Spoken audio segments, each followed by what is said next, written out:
विजयपूर जिल्ह्यातील चडचण तालुक्यातील गोविंदपूर गावामध्ये शुक्रवारी सायंकाळी घडलेल्या भीषण घटनेत 6 जणांची गोळ्या झाडून तसंच धारदार शस्त्राने वार करून हत्या करण्यात आल्याची घटना घडली होती।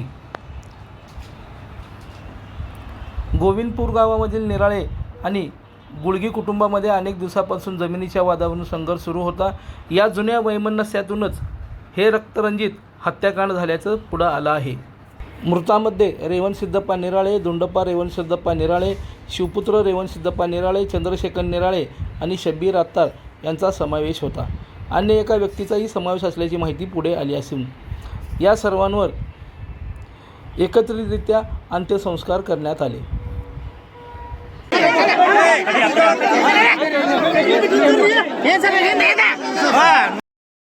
लाईक करा, कमेंट करा आणि सबस्क्राइब करायला विसरू नका।